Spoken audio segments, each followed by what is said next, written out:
Sawadika, annyeonghaseyo, ohayo, halo para netizen yang terjaring. Selamat datang di channel kami, Jaring Movie.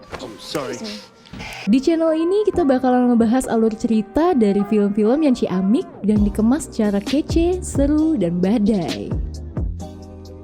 Di episode kali ini, Joel dan Ellie sudah memulai perjalanan menggunakan mobil ke Wyoming untuk menjemput saudaranya Joel.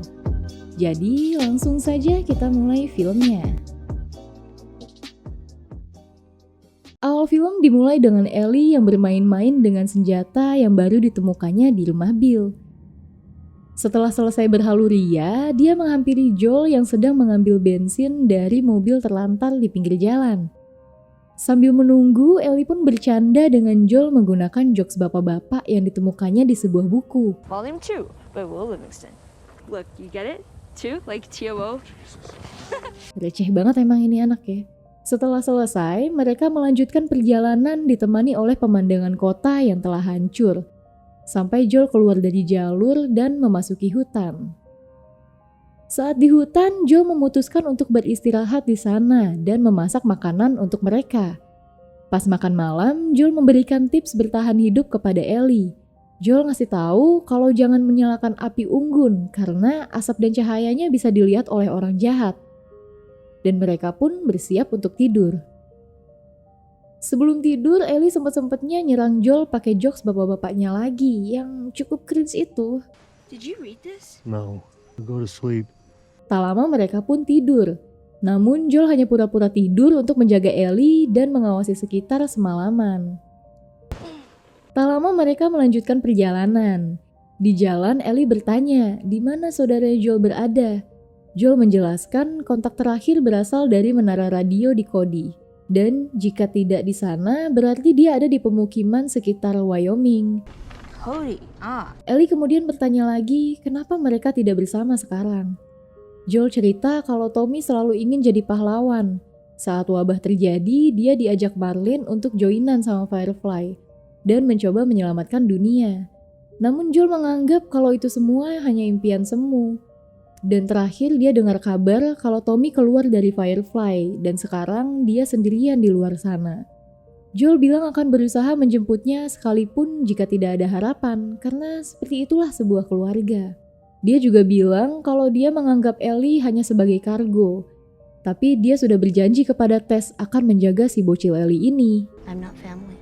No, you're cargo. But I made a promise to Tess, and she was like family. Joel pun menyuruh Ellie untuk tidur lagi karena dia bangun sangat pagi hari ini. Tapi ya namanya juga bocil kematian, gegayaan doang gak capek. Tapi pada akhirnya, I'm not even tired. tak lama setelah Ellie bangun, mereka sudah ada di daerah perkotaan. Tapi jalan yang akan mereka lalui tertutup. Joel pun turun dari mobil dan memeriksa sekitar.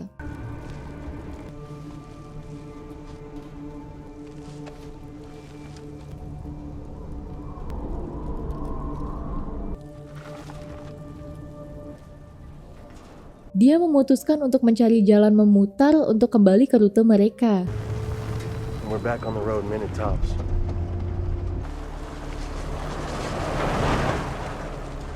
Di dalam kota, mereka pun nyasar gara-gara Ellie yang belum bisa baca peta dalam kota. I Insect. don't know where we are in that either. This is my second day in a f***ing car, man. Think we're heading north? Di tengah jalan, mereka bertemu dengan seseorang yang meminta pertolongan Joel. Tapi ia tidak memperdulikannya dan langsung tancap gas. Firasat Joel pun benar, pria itu adalah pengalihan dan kelompok mereka langsung menyerang mobil Joel. Mobil Joel pun terkena jebakan paku mereka dan nyusruk ke salah satu toko.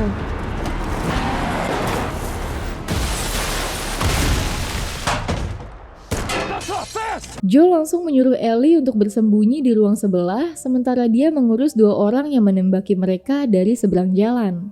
Tak lama, Joel bisa mengatasi dua orang itu. Namun, tiba-tiba muncul satu lagi orang dari pintu belakang dan membuat Joel terdesak sampai Ellie datang dan menembak orang itu dari belakang.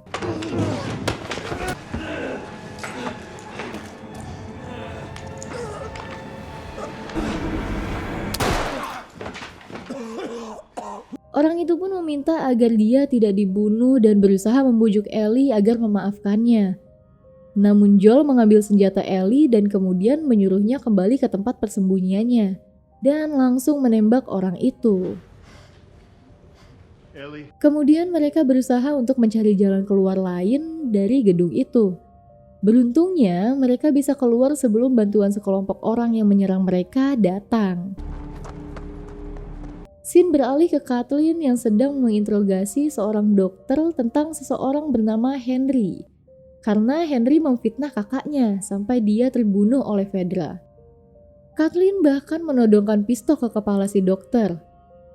Tapi sebelum dia bertindak terlalu jauh, perhatiannya dialihkan oleh suara di luar. Sesampainya di luar, dia dikejutkan oleh pemuda yang telah dibunuh oleh Joel dan dia pun bertanya kepada orang sekitar, siapa yang melakukannya? Orang yang di sana bilang kalau kemungkinan pelakunya adalah orang luar karena ada truk yang penuh persediaan. Jadi kemungkinan itu adalah tentara bayaran.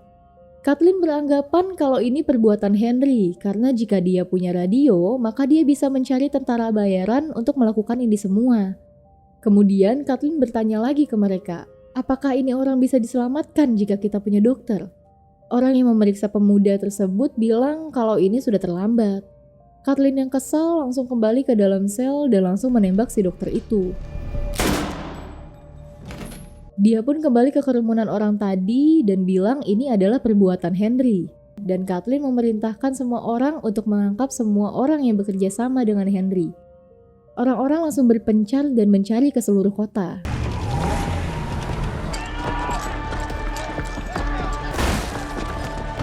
They're not Fedra and they're not Fireflies, so who are they?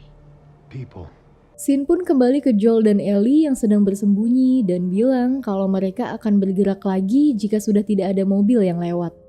Kemudian dia meminta maaf kepada Ellie, seharusnya dia tidak mengalami hal seperti itu. Karena ia tahu seperti apa rasanya pertama kali menyakiti seseorang seperti itu. You shouldn't have had to. And I'm sorry. Namun Ellie bilang kalau itu bukan pertama kali baginya. Kemudian Joel mengajarkan Ellie bagaimana memegang senjata yang benar dan mengembalikan senjata Ellie. Kemudian mereka pun bergerak lagi. We'll get through this. I know. Scene kembali ke Kathleen dan bawahannya. Seorang bawahannya pun bilang kalau dia menemukan petunjuk dan mengajak Kathleen ke sana. Di tempat itu pun banyak gambar anak kecil dan makanan kaleng yang kosong. Kathleen bilang kalau mereka sedang kehabisan makanan dan kemungkinan sedang mencarinya. Pria itu pun mengajak Kathleen ke sebuah basement yang lantainya telah rubuh. Tapi anehnya lantai itu bergerak seolah-olah ada yang mendorongnya dari bawah. Mereka pun panik dan langsung keluar dari ruangan itu. Kathleen bilang kalau mereka akan memberitahu ini ke yang lain setelah masalah dengan Henry selesai. Dan mereka pun menyegel bangunan ini dulu. Okay. Yeah. Scene kembali ke Joel dan Ellie di mana Joel yang sedang mengangkat Ellie untuk memasuki sebuah gedung dan membukanya dari dalam. Saat sudah di dalam, mereka langsung mencoba untuk naik ke lantai yang lebih tinggi untuk mencari tempat beristirahat. Joel pun bilang dia akan ke lantai tertinggi yang dia bisa. Saat di tangga, Ellie bertanya kepada Joel bagaimana dia tahu kalau orang yang meminta pertolongan itu adalah jebakan. Joel bilang kalau dia pernah ada di kedua sisi itu karena pada saat itu dia dan rekannya melakukan apapun untuk bertahan hidup. Did you kill innocent people? Give me a minute. Tak lama kemudian mereka sampai di lantai 33 karena Joel sudah tidak kuat lagi gara-gara sudah tua. Get up, you lazy ass. 56 years old, you little shit. Joel pun langsung menyebar pecahan beling di depan pintu agar dia tahu jika ada orang yang mendekat. Sebelum tidur, Ellie tetap berusaha menyerang Joel dengan jokes bapak-bapaknya itu lagi, dan Joel pun akhirnya tertawa dengan jokesnya.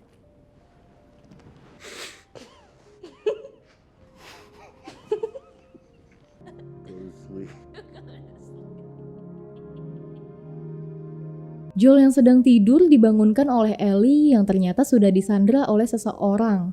Dan ternyata ada seseorang lagi yang menodongkan senjata ke arahnya. Dan The Last of Us episode 4 pun selesai. Udah mulai ada peperangan antara manusia dan udah banyak konflik-konflik baru di dalamnya. Jadi gimana Joel dan Ellie melalui rintangan-rintangan di perjalanan itu, kita bakalan bahas di episode selanjutnya. Dan akan terus membahas series ini sampai tamat. Jadi jangan lupa untuk ninggalin jejak di sini, di like, komen, share, subscribe, dan nyalain loncengnya untuk mengetahui update-update dari video-video yang bakalan kita upload nantinya.